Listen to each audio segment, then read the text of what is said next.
So recently, French motorcyclists have been protesting about some proposed motorcycle safety inspection checks that resemble something like what we would call an MOT here in the UK.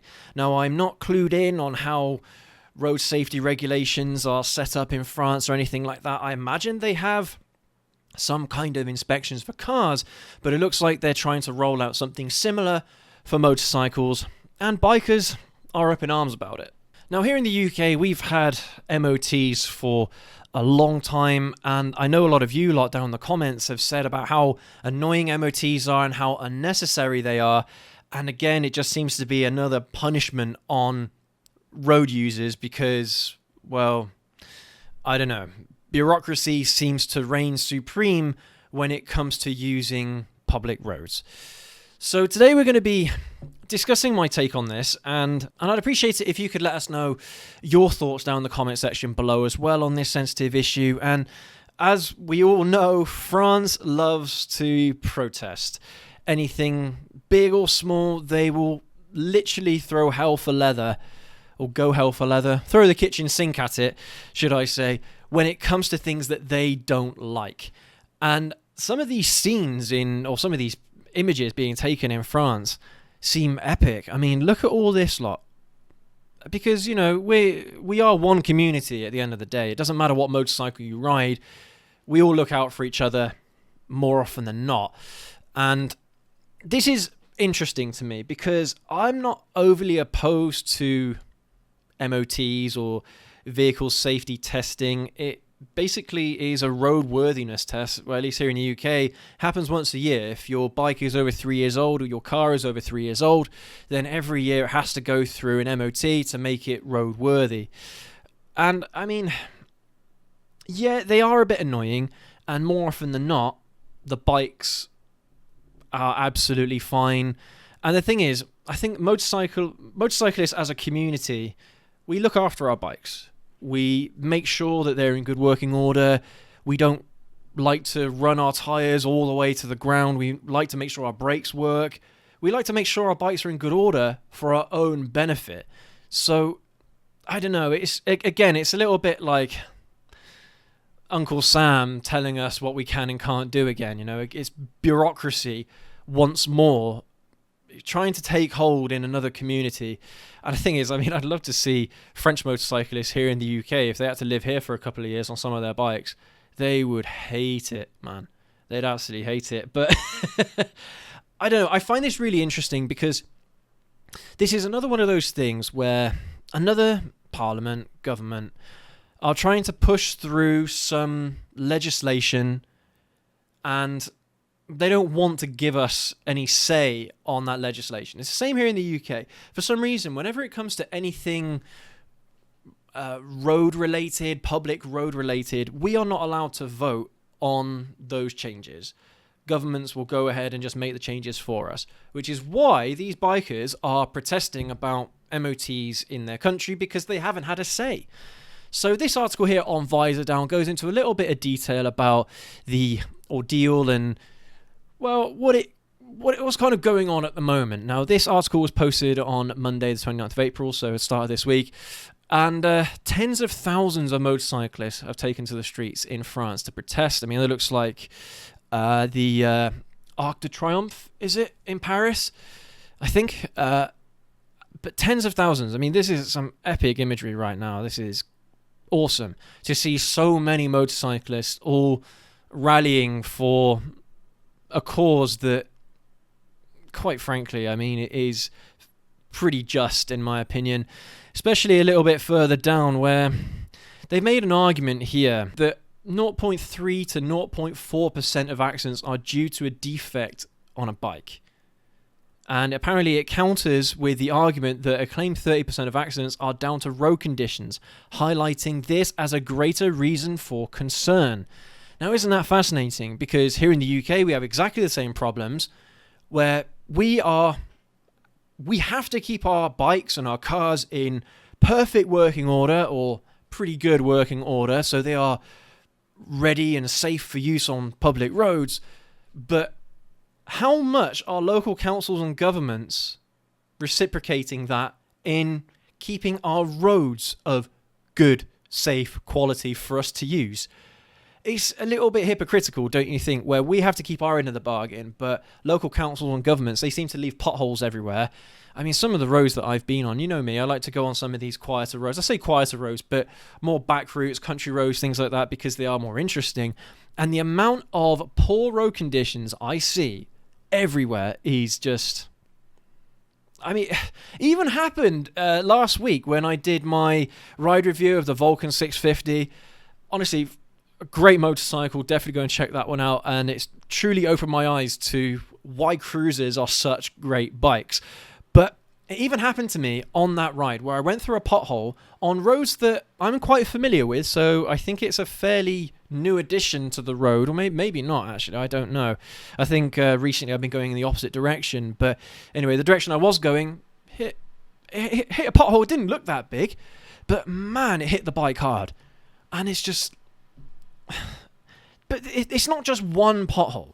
That's the thing. You go on one road in the UK and you can see pothole after pothole after pothole.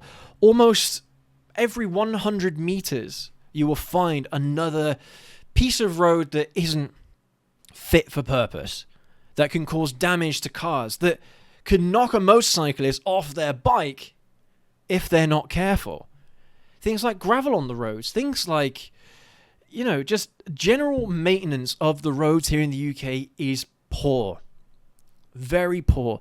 Motorways, to be fair, are usually quite good, although I have seen every once in a while that there are some issues on motorways, but more often than not, they are fine. It's the other roads, main roads, these are A roads that I'm talking about as well, not just B roads, you know, back alley kind of ways. These are main roads that this issue is... this issue is affecting. It's you ask any road user here in the UK, any driver, motorcyclist, and they'll all say the exact same thing about how bad road conditions are, and they seem to be getting worse. Also, the patches that they seem to do most of the time never hold up. The amount of times where I've gone over the same road and I think to myself, oh yes, they finally patched that up. Good, finally. And then 6 months later, maybe not even that, the hole's opened up again. Because they're doing it badly. They're doing it poorly. They're using the cheapest materials possible to patch up the road.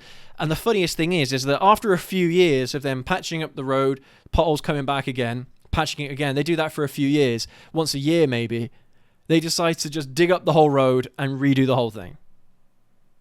How many of us have seen that? It's happening right now as we speak on our street.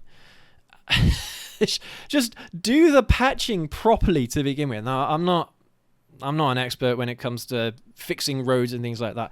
I'm just seeing what I observe, all right? And I don't know the ins and outs, the processes behind how roads are made. But you can tell there's an issue there where there was something they tried to fix and it just broke within a matter of months. It's one winter season, it breaks. It's ridiculous.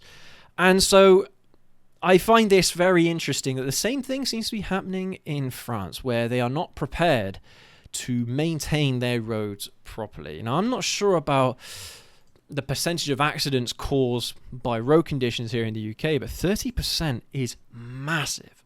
That's a huge number.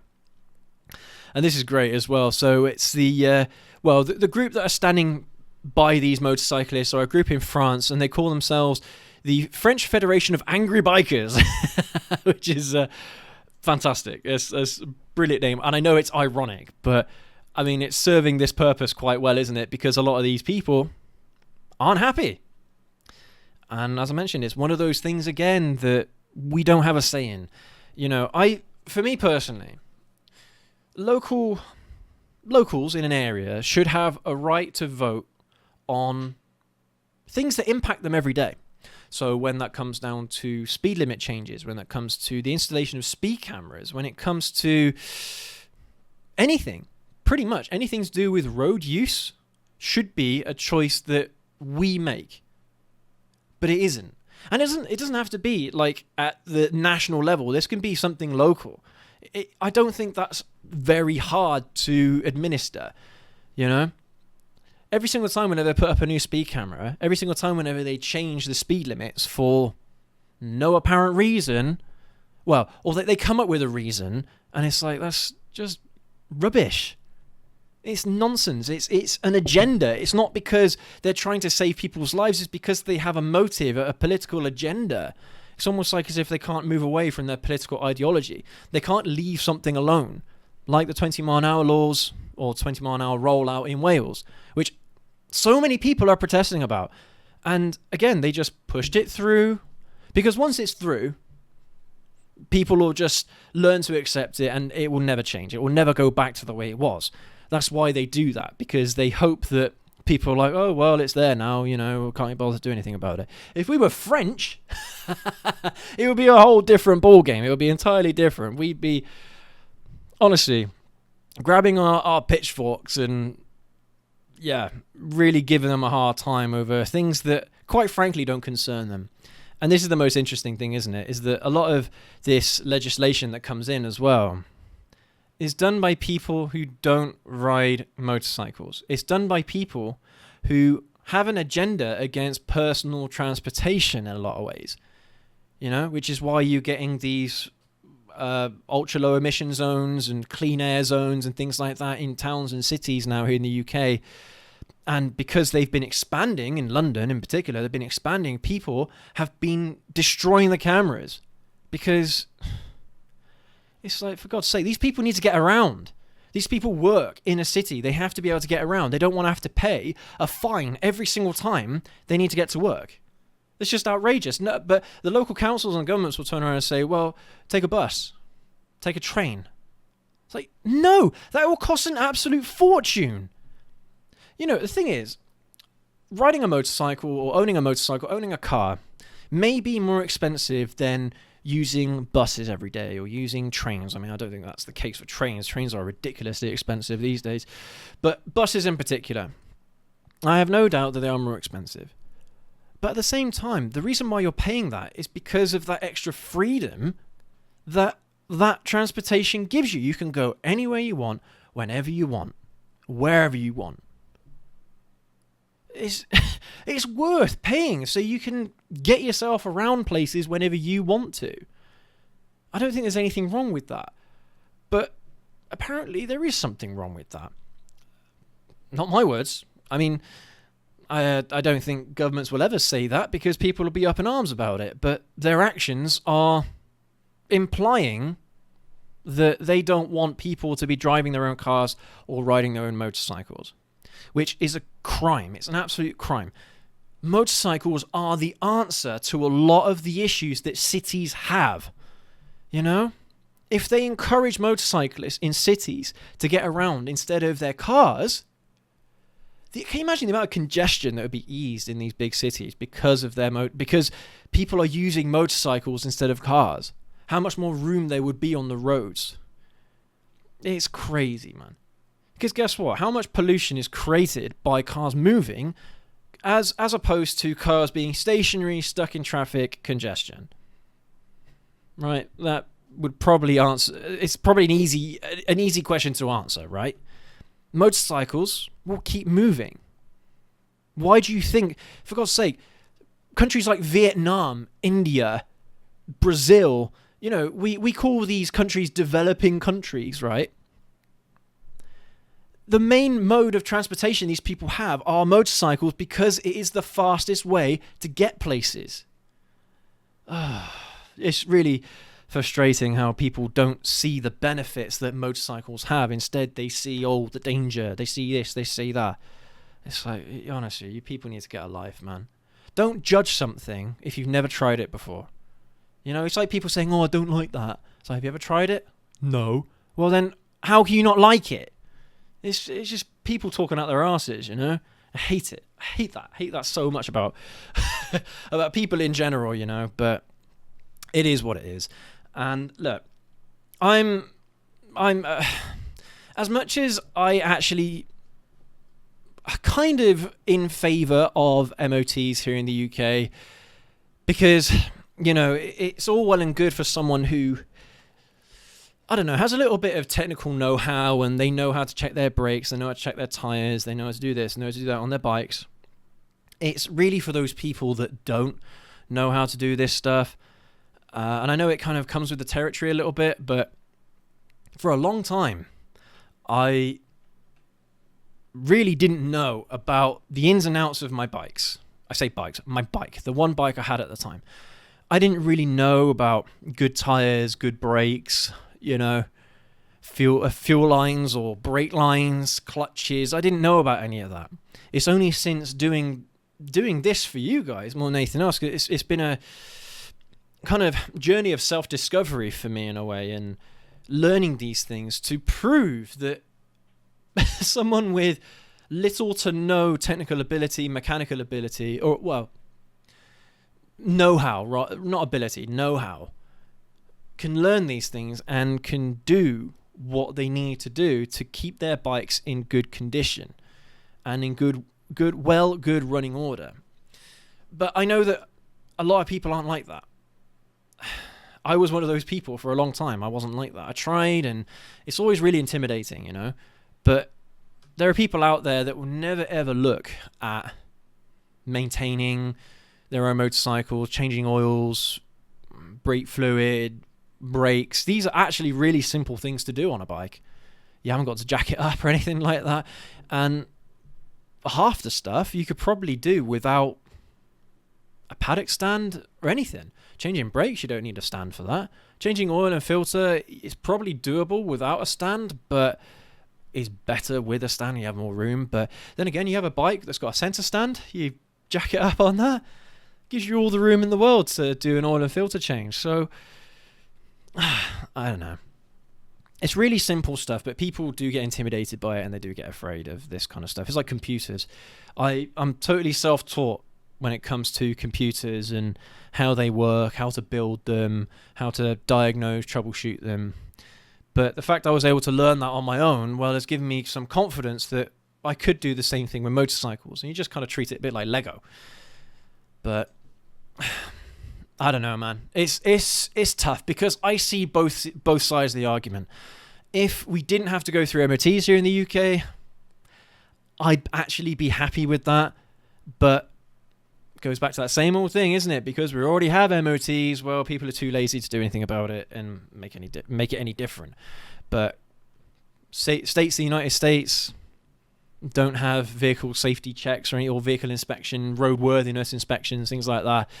So it's not like as if, I don't know, every country in the world has got something akin to an MOT. In fact, actually, I think it's probably the opposite.